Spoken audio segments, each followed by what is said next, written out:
Tons of Comics, it's Walt, and he's back with single issue reviews, and I will go right into it. No, I will first tell you why I was gone for a few months. I'm just a little bit bored with comics right now, especially single issues. I was thinking of dropping all of my subscriptions, but you know, when you start reading them again, you get into the groove again, and this is what happened here. And I will tell you a little bit about them, not too much though, because this is a thick stack, and there are even more waiting for me to read, and I prefer to read them than talk too much about them and bitch about them, like about this one, XMen Reds #2 by Tom Taylor. He's really called Tom Taylor, right? Because we have like it's a brand, a fashion brand in Germany, not a very good one. So it always sounds weird when I call him Tom Taylor, but it's just his name. I can do nothing about it. So yeah, the art is subpar, let's say. It's not like premium comic book art, and the story is even less so. It's social issues hammered with a very thick hammer into the reader's head, and I really can't stand this kind of storytelling. And I'm a bit disappointed because Tom Taylor was a pretty good author on those two All Wolverine paperbacks that I've finished recently. I really enjoyed them, but well, it can't be all winners, so I'm still X-Men free in my subscriptions. This one was pretty good. It was a good start. Exiled, a concept from the 90s, from the time Marvel just wanted to put an X on everything because it sold better. Not so much those days. I think the #1 sold really badly. I don't expect this to continue over its 10th issue. And yes, it was capably done. I like the pacing, the writing. It's written by the guy who wrote Black Bolt, Saladin Ahmed. I really like Black Bolt, what I've read of it. It was pretty good. So I expected this to be fun, and it was fun. Not exactly like favorite characters of mine, but some of them are even new. The concept, just to explain to you shortly, is that different versions of heroes we know from our dimension, our 616 Marvel universe, are paired with versions from other dimensions. So back in the day when there was only one Spider-Man in Marvel continuity and one Wolverine, this was a really crazy and cool concept. Kind of a what if expanded, you know, this old Marvel series where they thought about, well, what would have happened if that would have happened. And they take characters from those parallel universes, what if universes, put them into a book, and it's kind of fun. They travel through the multiverse and do all kind of stuff. But, you know, nowadays where you have so many versions of the same character in the proper official Marvel universe already, it's not such a selling point anymore. Having said that, it's a fun team book. If you're just like into fun superheroics, this was pretty cool, and I liked it, and I liked the art on it too. Dead Hand by Kyle Higgins, who did one of my favorite miniseries last year, namely Magnus Robot Fighter over at Dynamite. Kyle Higgins and Stephen Mooney on art. Really good art. It has a bit like, even the cover, a little bit of this Brubaker Phillips vibe on Captain America. It's also Black Ops espionage kind of territory here, with a really nice twist towards the end. And so if you're into this kind of, you know, KGB, Cold War kind of stuff, Look at this, really good art, and yeah, just fun storytelling. This was pretty good. I will probably wait for the paperback though. I don't need this in singles. Immortal Man, I read it like a few days ago, forgot everything about it. And I think this is like the problem with this whole initiative of the New Age of Heroes, which was supposed to be a DC initiative where they wanted to introduce completely new superheroes into the mainstream DC universe. And the twist with the whole line of books was that it was mostly art driven. So this is why Jim Lee is named first here on the cover, and he's also named as a creator or a storyteller. It's not like artist and penciler anymore. They're all storytellers. So well, this is what happens when pencilers write. It's just fucking boring. It's not good. It's super average. Forget it. Resident Alien, very interesting concept. I have never read a Resident Alien book before. It's written by Peter Hogan with art by Steve Parkhouse, and it felt very much like a throwback into the 90s art-wise. You know, already those panels, which are the thick lines of the panels on white, very classical in a way. The art is not spectacular, but kind of cool. I really like it. I don't know why.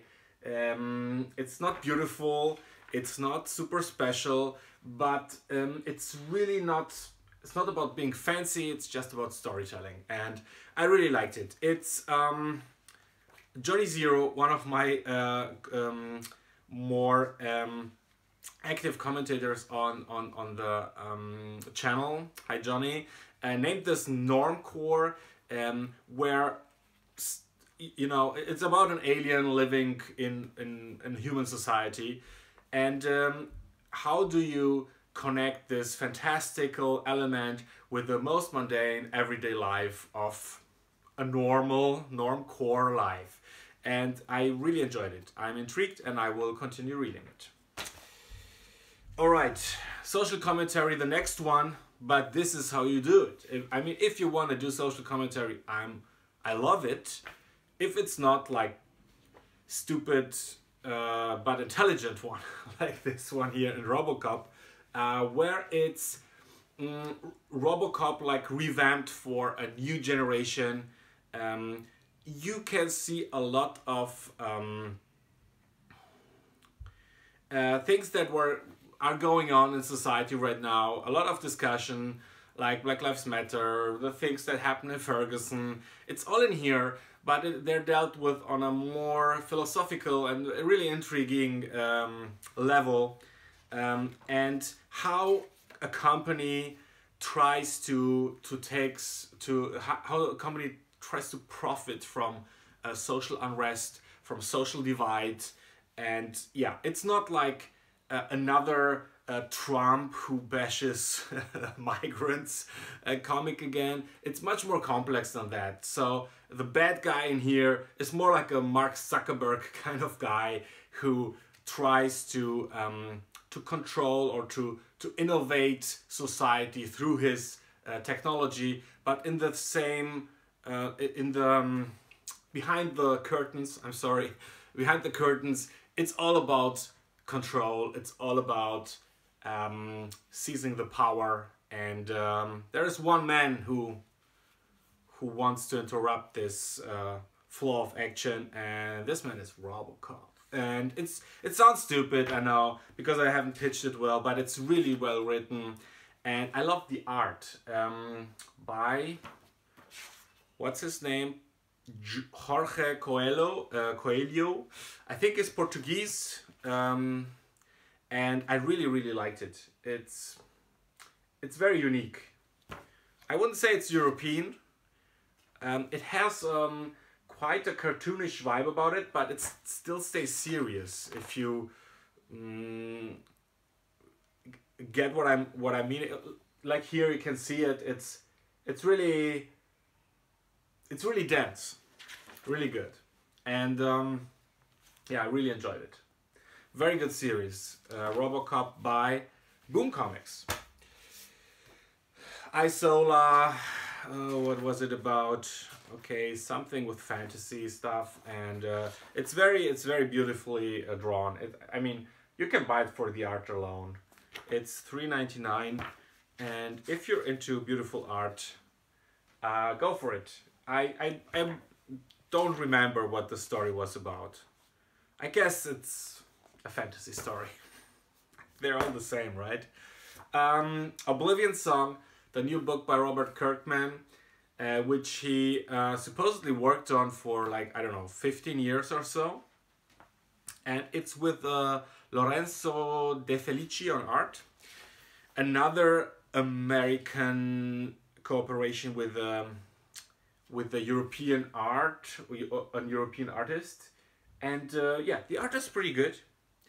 I have to say, it was pretty well done. Not especially my favorite kind of art, but capable. The story though, just... If you've seen Leftovers, the TV series, this is the same with monsters.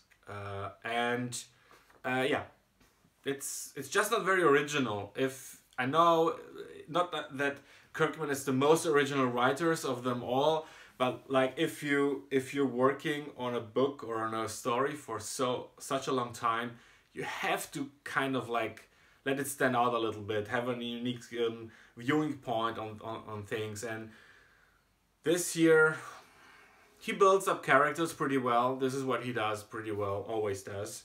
But I'm just not intrigued enough to continue reading it. It's more like an average book. This one here was fantastic. I only read the first issue, Gideon Falls by Jeff Lemire and Andrea Sorrentino.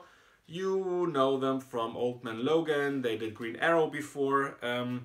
And this is just like very good writing paired with excellent art.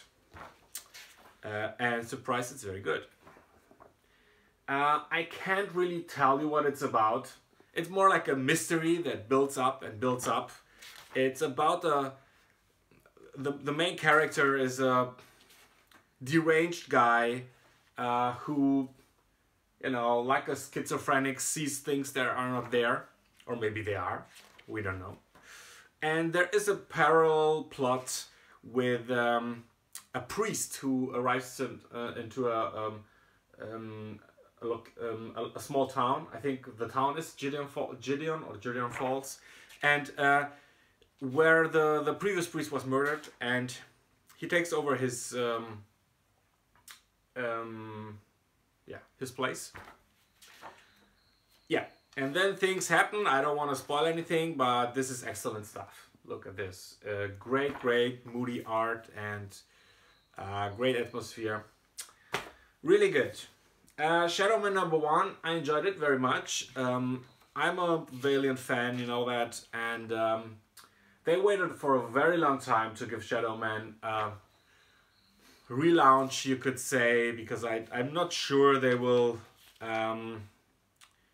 go deep into the mess that was the first volume in the relaunch Shadowman from Valiant. And this did a pretty good job of introducing the character and setting up the rules. If you wanted to check out Shadowman, this is a good chance to just jump right in. You don't need any previous knowledge. And yeah, it's really good. It's by Andy Diggle and Steven Segovia. And it's good, moody superhero stuff. Avengers, this is the relaunched Avengers from Marvel Comics. Relaunched with a really big name on the cover, Jason Aaron, who's probably one of the best writers right now in American comics. And Ed McGuinness on art. And, well, I don't know. I wasn't like really impressed by it, I have to say. The first issue, first the art by Ed McGuinness. It's so fucking dense. It's so much is happening on the page, but not in a good way. It's like super messy. He doesn't really use negative space. There's this thing, it's called Horror Vakui, where, oh well, this is pretty nice actually.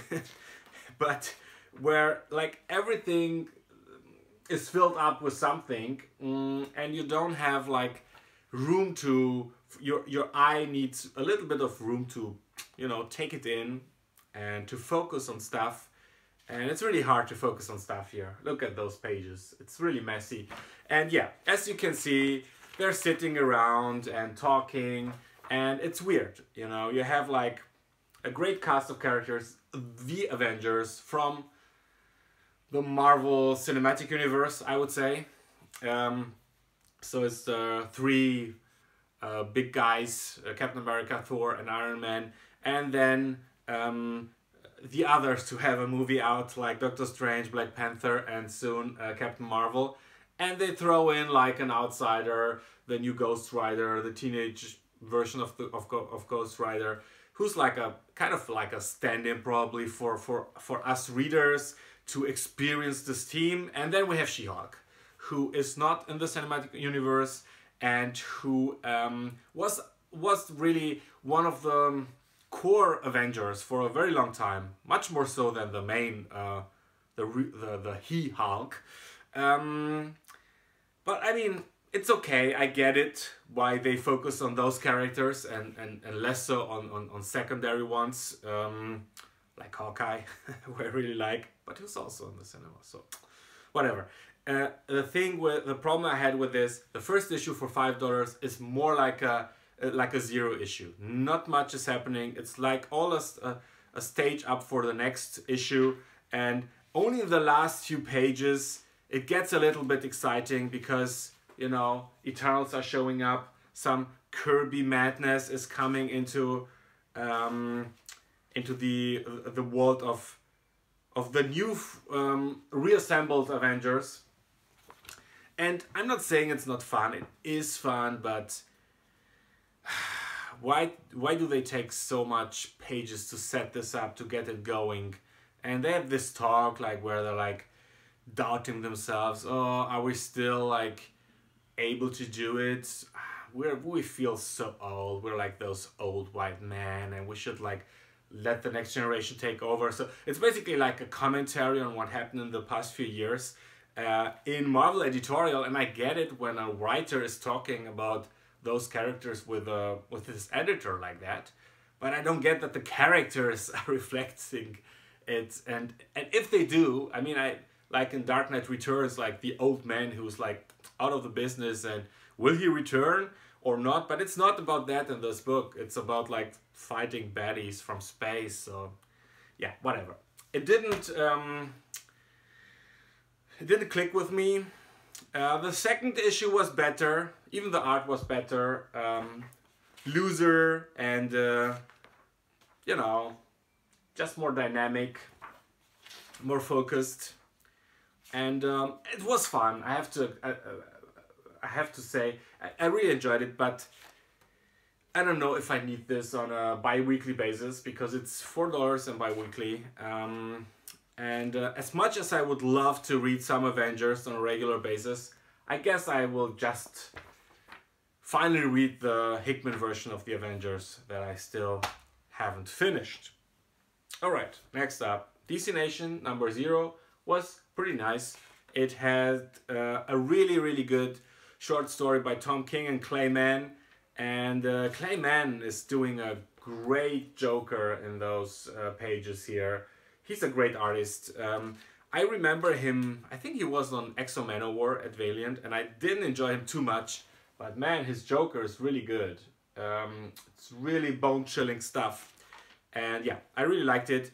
The story with Superman by Brian Bendis was okay. It was a setup, and I prefer the setup to be in a 25-cent book rather than a $5 book. So yeah, I will definitely check out Superman by Bendis. It was cool. It was nice. As was this year, Barrier. You can see it's a very special format. So it's taller or broader than the normal comic. And it's the new Brian Michael Bendis book, which is released on a weekly basis and won't be collected. This is what he's telling us, at least. And it worked with me because I was like, oh shit, then I need to buy it in single issues. The art is amazing and it's a crazy story. You think you have figured it out, you know, like, okay, it's about the Mexican border, the border with America, and about cartels and, you know, alt-right Southerners who hate Mexicans or whatever. So you're like, well, yeah, okay, I know this story, but then it turns out into something completely different, which is really original and really fun. I really enjoyed it, and mostly the art, but also like the story. You know, the first issue is still like very okay. I get it. It's doing also like a few really daring things art-wise, which I really liked. But then from the second issue on, I've read the first three. It gets batshit crazy, and I liked it. It's really hard not to like Brian K. Vaughan stuff. He makes you feel things for his characters, and he takes them all. He takes them seriously. I mean, he doesn't judge them. He makes you feel and root for them, whoever they are, and that's the quality of his writing. Yeah.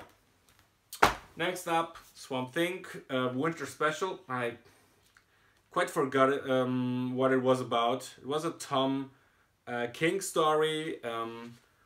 Pretty cool drawings by, what's his name, Max Fabric, I think, or is it his name?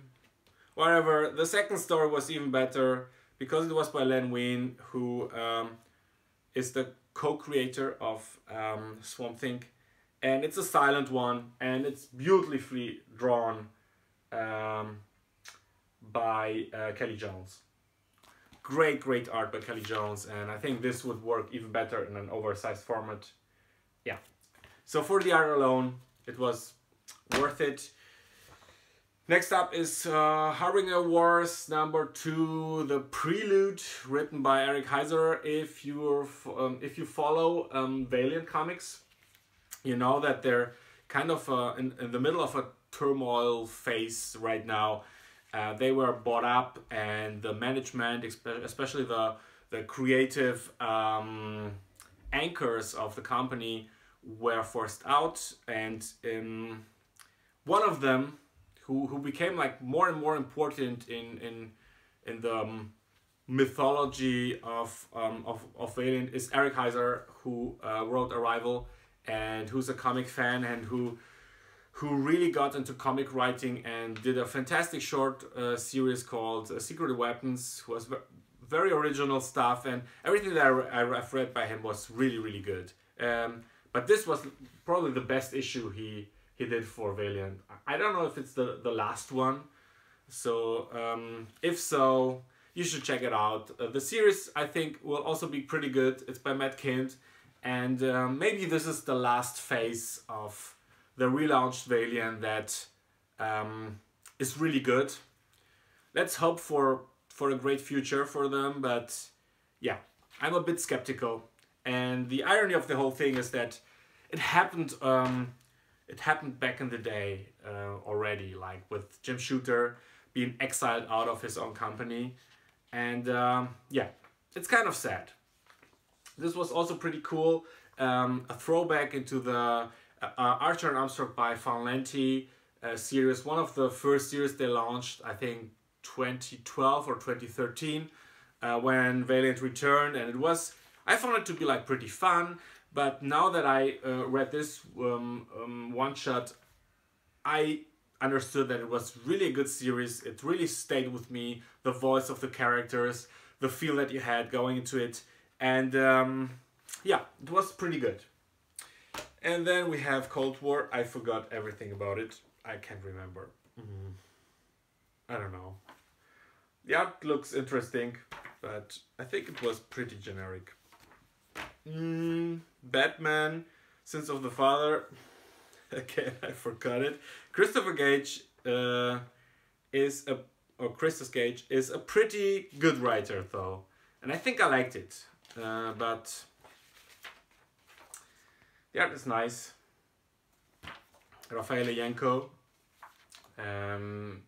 who worked for Image on different things for Top Cow. Yeah, I think it was good.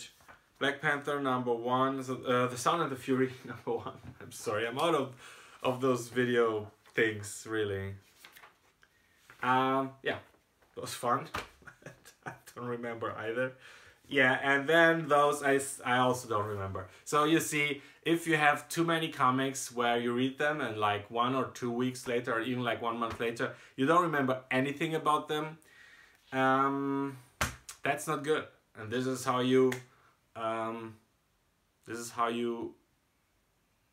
start to doubt your own hobby and move on. However, there's a lot more to come, and I hope this will become a more regular thing again. Until then, have a great time reading comics, and see you soon. Bye bye.